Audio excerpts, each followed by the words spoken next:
tal? Muy buenas tardes, bienvenidos. Es jueves, así que empezamos a repasar agenda. Vamos a tener a Mecano en el Mar de Vigo. Tenemos una sección habitual, enseguida va a estar con nosotros Marcos Fernández. Vamos a hablar del mundo de la veterinaria y vamos a hablar de cómic y de historia. Nos vamos a ir al año 1702, a la batalla de Rande, y lo vamos a hacer con el autor de Rande, este cómic que además se va a presentar el sábado en Meirande, en Redondela. David Braña, ¿qué tal? Muy buenas tardes. Buenas, ¿qué tal? Bueno, lo vais a celebrar la historia y vais a celebrar la edición de este cómic en Editorial Galaxia, que se ha publicado, aunque lo tenéis en castellano también. Sí, sí, como tú dices, vamos a hacer una presentación, digamos, oficial un poco, ¿no?, en el Museo Meirande, que está dedicado a la batalla de Rande. Ahí está la alcaldesa de Redondela, el director de Galaxia. Y sí, bueno, partió un poco, digamos, la verdad es que partió un poco desde la edición en castellano, ¿no?, el proyecto. Yo ya tenía contacto con Cascaborra, con la editorial que publica a nivel nacional, de haber trabajado con ellos anteriormente en dos proyectos más, que era Montearruit y Pax Sanza. Y bueno, pues hablando con el editor y tal, le dije, mira, me apetecería probar a trasladar en viñetas este hecho histórico en Galicia, que bueno, me me toca de cerca, ¿no?, me apetecía y me parece muy interesante. Y me dijo, pues vale, pues adelante.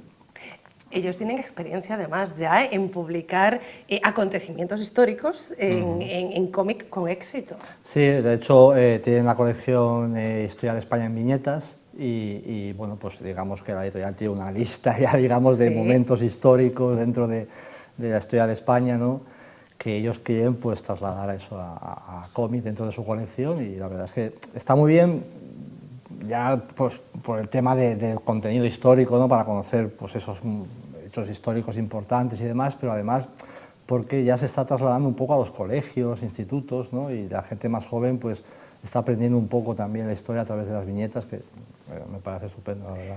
Un hecho, la batalla de Rande, esos galeones hundidos, que maravilló a Julio Verne, e imagino que maravilló también a David Braña. No sé si ese fue el principal motivo por el que elegiste este hecho histórico para plasmarlo en cómic. Sí, bueno, conocía más el tema, digamos, más desde la perspectiva de la leyenda, ¿no?, del tesoro de Rande y demás, como muchos, ¿no? Y me pareció bueno, que pues eso es lo que decía antes, que estando yo aquí en Vigo y tal, pues además me parecía indicado para abordar ese tema, y que estaba un poco descuidado en ese aspecto más de historia y sobre todo más en formato cómic. No había alguna novela, bueno, estudios, libros, artículos, de eso puedes encontrar, pero cómic no había nada. Y entonces pues me pareció eso muy interesante y me apeteció, la verdad, pues profundizar más en ese aspecto histórico, en por qué ocurrió, en cómo ocurrió y en cómo desembocó todo. ¿Cómo fue la documentación? Porque claro, aquí lo bueno que tienen los cómics es que, sobre todo en este tipo de formatos, es que nos acercan la historia de forma muy sencilla, pero entiendo que la labor de documentación es como para, es exactamente igual que como para una novela. Sí, claro, digamos que una gran parte del tiempo que tienes, porque nosotros tenemos una fecha de entrega más o menos estipulada, ¿no? Sí. Porque forma parte de una colección, tiene que haber un ritmo de edición y demás. Entonces, gran parte de ese tiempo tienes que repartirlo entre buscar información y luego pues desarrollar la historia, pasársela al dibujante, etcétera. Y bueno, yo partí ya desde el principio desde el Museo Meirande, porque me parecía el sitio más cercano y más, bueno, pues in situ, poder ir allí y presenciar ciertos aspectos y trasladarme un poco a la historia, situarme y tal, tener contexto, me parecía lo más indicado. Y de ahí, pues bueno, ya profundicé en casa pues a través de internet, a través de algún documental, etcétera. Pero bueno, hoy en día tenemos la suerte de internet, que es verdad que hay mucha información, luego hay que contrastarla, porque te encuentras a veces cada cosa que dices, me chirría un poco, pero bueno, se contrasta y tal. Y luego, en el aspecto visual igual, al ser un cómic, mucha fuerza del cómic tiene el apartado visual. Entonces ahí uniformes, los barcos, las banderas en sí, las armas, en fin, ahí tienes que pues, hacer un ejercicio interesante. Esa labor ha sido de Pablo Prado, que no está aquí con nosotros. Ha hecho un trabajazo. Yo no sé cómo ha sido ese, bueno, porque tiene que ser complicado. Yo sé que estáis acostumbrados, no sé si es la primera vez que trabajabas con él o ya teníais de algún trabajo conjunto, pero bueno, sé que guionistas, escritores, estáis acostumbrados con los dibujantes a ese tira y afloja que tiene que ser muy complicado, ¿no? Yo quiero, yo te doy, pero esto debe ser... Bueno, a mí evidentemente un cómic es un trabajo en equipo, puro y duro, ¿no? Entonces yo soy muy flexible a la hora de trabajar, me gusta trabajar en equipo, como digo, que el dibujante no trabaje para mí, sino conmigo, que tenga su capacidad de aportar en lo que sea y demás. Y en principio mis relaciones con los dibujantes, además nos necesitamos el uno al otro, así que siempre han sido buenas, no he tenido problemas en ese aspecto. Con algunos tienes más feeling, digamos, con otros menos, pero bueno. Y con Pablo ha ido todo súper bien, yo se lo ofrecí, no había trabajado con él antes, no, conocía su trabajo y me gustaba mucho ese tipo de estilo que tiene un poco tirando más hacia el franco-belga, ¿no? Hacia el europeo, que me pareció que encajaría muy bien con ese tipo de obra y bueno, se lo ofrecí y él aceptó enseguida, me pareció una buena idea y sobre todo le gustó cómo enfoqué la historia, ¿no? Que tiene un trasfondo incluso antibelicista, sobre todo pues reforzado por la conversación que tiene la madre con su hijo, es el hilo conductor de la historia, ¿no? Y demás. No hemos hablado del argumento, claro, el libro, el cómic empieza en el Vigo actual. Sí, me parecía que intento siempre que haya también en mis otras obras históricas, con Cascaborra, siempre he intentado introducir un elemento más actual que nos pueda trasladar y nos sirva de vínculo con la historia, no empezar de sopetón y tal, sino que nos pueda situar mejor. Me parece que también pues, ayuda, digamos, un poco a entenderlo, a reconocerlo, digamos, ¿no? Y sí, empieza en la estatua de Julio Verne, que tenemos aquí en Vigo, con una conversación entre la madre y su hijo, y bueno, pues eso deriva en que la madre empieza a contarle un poco la historia de lo que pasó en Rande, luego van a Meirande también, hay alguna escena allí en el museo, y bueno, pues ese es un poco el hilo conductor que también lo dice pues para facilitar quizás a los más jóvenes pues a introducirse y demás, a hacerlo más dinámico, digamos. Por tanto, es más que adecuado que presentéis este sábado a las 7 de la tarde en Meirande. Exactamente. Yo cuando estuve allí pensé, este sitio es ideal para presentar, y mira, pues hemos acabado allí. No, porque de hecho me imagino, oye, que nos queda aquí al lado y puede ser una oportunidad no solo para ir y para hablar del libro, para hablar de la historia de la batalla, sino para aprovechar y hacer una visita, ¿no? Porque es que de repente yo no sé cómo lo planteáis, yo doy ideas, no sé si vais a hablar sentados o si realmente podéis hablar mientras veis cómo ha transcurrido realmente la historia. Pues yo la verdad no sé muy bien cómo se va a hacer. Yo creo que Caso todavía me mata, ¿sabes? Se imagina él allí sentado con su papel y tal y yo de repente aquí dando ideas. No, yo creo que va a ser en la sala, tiene una sala, de hecho tiene una sala audiovisual que tiene un vídeo que dura 10 minutos o así, un documental cortito de allí de la batalla de Rande. Yo entiendo que la vamos a hacer allí, pero ya te digo, exactamente no sé muy bien qué me voy a encontrar cuando vaya. Oye, David, que vas a estar, como decimos, que la cita es este sábado a las 7 de la tarde, pero es que pues para la gente que ya tenga agenda para este fin de semana, vas a estar dentro de poquito en el Calvario, también aquí en Vigo. Sí, el viernes 12 a las 7 de la tarde en la librería Nobel de Calvario.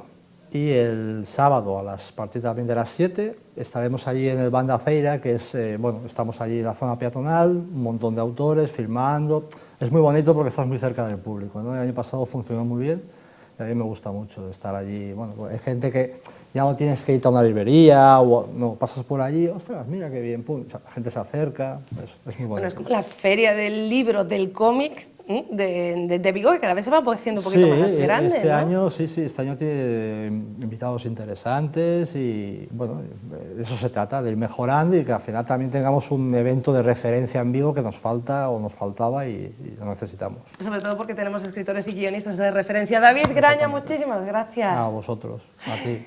Muchas gracias, señores. Ustedes no se vayan porque tenemos muchas más citas de las que hablar, entre otras cosas, ese musical de Mecano.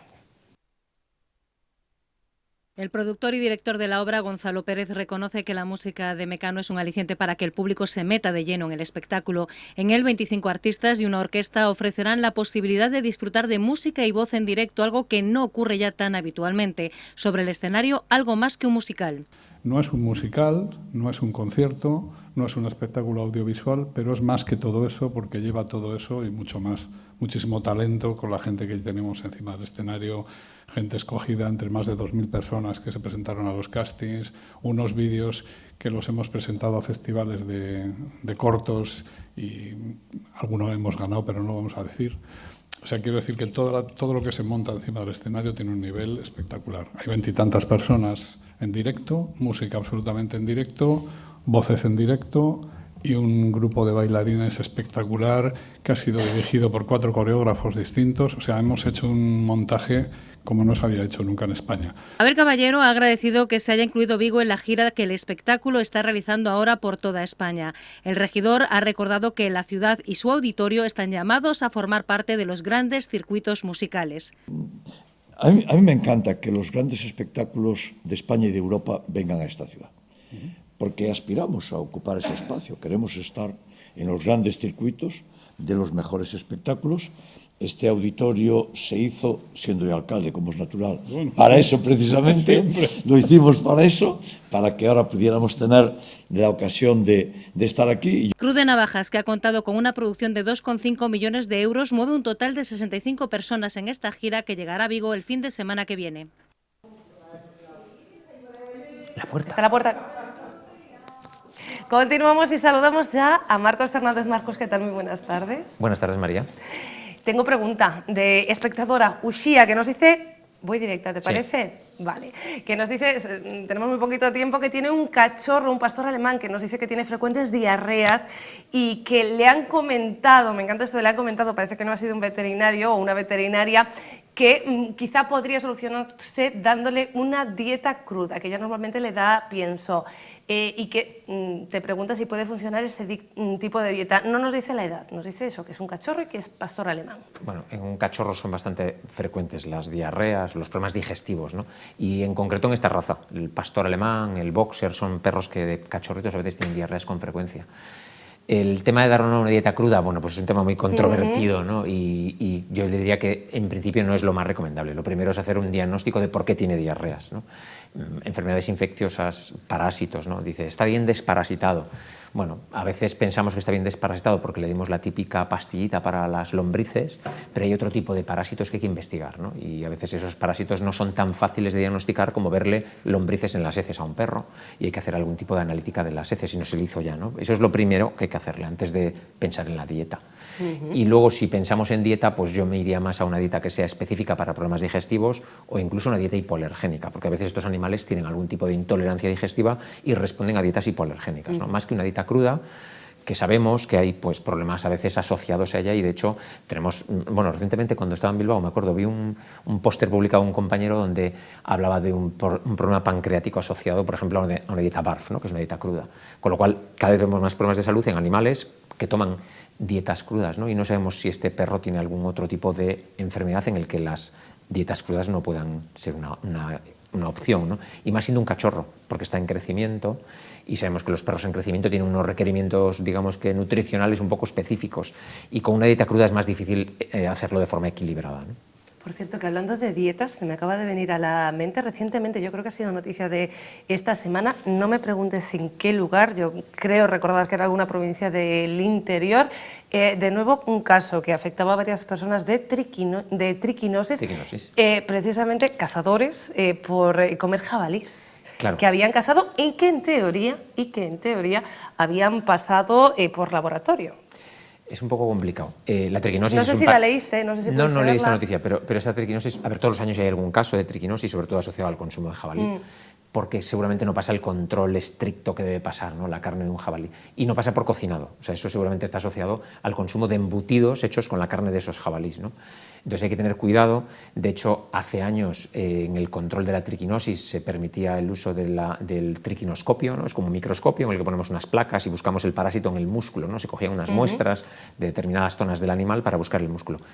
pero se sabe que esa técnica no es muy sensible para detectar la triquina. Entonces hoy en día están obligados todos, por ejemplo, los mataderos de porcino, a hacer otro tipo de técnica que es mucho más sensible, hacer una digestión de los músculos y buscan de forma mucho más fiable la presencia de la triquina, ¿vale? Entonces, si consumimos jabalí, lo que hay que hacer es consumirlo cocinado, o si no, tiene que estar en una congelación la carne durante pues, un mínimo de más de 3 días, creo que es, y por debajo de los 20 grados centígrados. O sea, tiene que ser una congelación intensa, ¿no? A mí me sorprendió porque lo habíamos hablado alguna vez aquí en el plató y en teoría, pues teniendo que hacer todas esas pruebas de laboratorio que tú nos explicabas, pues en teoría era una enfermedad que no era tan habitual verla, ¿no? Es mucho menos habitual que hace años, ¿no? Pero sí que se siguen detectando casos, sobre todo por consumos domésticos de jabalís o de cerdos que no pasan el control sanitario pertinente. Que por cierto, que me he dado cuenta que el Día de la Libertad de Prensa, que fue ayer, casi coincide con el Día del Veterinario, que fue hace unos días. Estamos ahí. Estamos sí.